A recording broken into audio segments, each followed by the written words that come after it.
పూర్తిగా రైతులది కానీ విద్యార్థులది కానీ ప్రజలది కానీ ముఖ్యంగా అట్టడుగు వర్గాల సమస్యలు కానీ గాలికి వదిలేసి ఇచ్చిన మాటను తప్పి అబద్ధాలతో నడుస్తూ ఉంది. అబద్ధాలతో మోసాలతో నడుస్తూ ఉంది. మోసము, అబద్ధము, చీటింగ్ ఎన్ని పేర్లు ఎన్ని పేర్లు పెట్టొచ్చారు. ఇట్లా కాలేజీలు ఫీజు రియంబర్స్మెంట్ రాక, విద్యార్థులకు స్కాలర్షిప్స్ రాక, ఫీజు రియంబర్స్మెంట్ రాక కాలేజీలు మొత్తం కూడా ఇలా దివాలా తీసి కాలేజీలు బంద్ చేసే స్థాయికి వచ్చినాయి.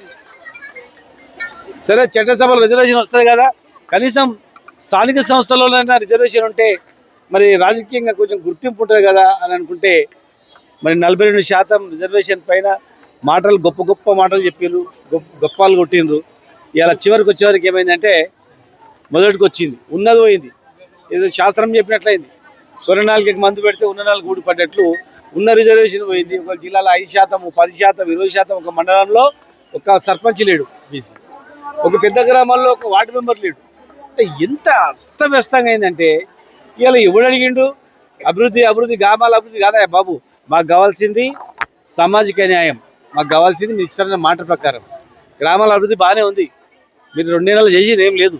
మళ్ళీ ఈ 3,000 కోట్ల గురించి గ్రామాలు అంటున్నారు. 3,000 కోట్లు మీరు కనుకుంటే గవర్నమెంట్లో 1,50,000 కోట్ల బడ్జెట్లో 3,000 కోట్లు పెద్ద లెక్క కాదు. మీరు ఎన్నో ఖర్చులు వృధా చేస్తున్నారు. ఎంతో బడ్జెట్లో 1,00,000 కోట్లు అంటారు, 50,000 కోట్లు అంటారు, ఏదో కొత్త సీట్ల పేరు పెడతా ఉన్నారు. మరి అది దానిలో జస్ట్ 1% మీరు తగ్గిస్తే సరిపోతుంది అంతా. కానీ కేవలం అభివృద్ధి పేరు మీద బీసీలను మోసం చేసి రాజకీయంగా భూస్థాపితం చేయాలనుకుంటే మిమ్మల్ని భూస్థాపితం చేస్తారు, గుర్తుపెట్టుకోండి. మీరు భూస్థాపితం అయిపోతారు రాజకీయంగా. మళ్ళీ ఒక ఉద్యమం లేస్తుంది తెలంగాణలో, అది దేశవ్యాప్తంగా లేస్తుంది, ఇక్కడ నుంచే స్టార్ట్ అవుతుంది. కనుక మీరు కొన్ని ఉద్యమాలు అణచివేయచ్చు, కానీ బీసీ ఉద్యమాన్ని అణచివేయలేరు. నక్సల్బరీ ఉద్యమాన్ని అణచివేయచ్చు, లేదా ఇంకా ఏదైనా ఉద్యమాన్ని అణచివేయచ్చు, కానీ ప్రజాస్వామ్యబద్ధంగా నడిచేటువంటి ఈ బీసీ ఉద్యమాన్ని మీరు అణచివేయలేరు, భయపెట్టలేరు. ఇలా నోరు తెరిచి ఎంతోమంది అడవిలోకి పోయి చనిపోవడానికి కారణం ఏంటంటే చదువు లేక, చదువుకొని ఉద్యోగాలు లేక, ఆర్థికంగా తిండి లేక ప్రజల గురించి పోయినటువంటి వాళ్ళు చాలామంది ఉన్నారు. సాయుధ పోరాటం చేసేటువంటి సాయుధ మంది ఉన్నారు. మరి ఇలా మళ్ళీ ఉద్యమం రాకుండా ఉండాలంటే ఈ దేశం రాష్ట్రంలో ప్రజలకు ఏం కావాలి, విద్యార్థులకు ఏం కావాలి, ప్రజలు ఏం కోరుకుంటున్నారు, మీరు ఏం మాట ఇచ్చారు, అది తప్ప మీరు అణచివేస్తూ పోతామంటే, మీ ఇష్టం వచ్చిన మీరు చేస్తూ పోతామంటే ఎవడు ఊరుకోడు. ఖచ్చితంగా విద్యార్థుల నుంచి మేము స్టార్ట్ చేస్తాం.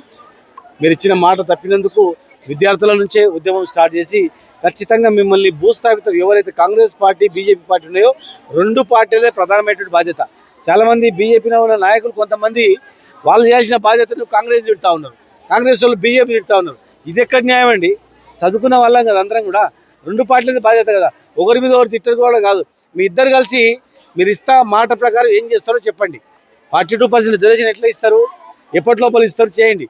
మీరు ఇట్లనే మొండి వైఖరికి పోయి పార్టీ సింబల్ లేవు కదా, ఎలక్షన్లు పెడతాం, ఎలక్షన్ గెలిచినోడంతా మావాడే అని చెప్తాం, మళ్ళీ ఇంకో ఎలక్షన్కి పోతామంటే ఖచ్చితంగా ప్రజలు మిమ్మల్ని, మీ పార్టీలని బొందబెడతారు. జాగ్రత్త, మీరు వెంటనే పరిశీలించుకోవాలి. ఇచ్చిన మాట తప్పకుండా చేయాలి.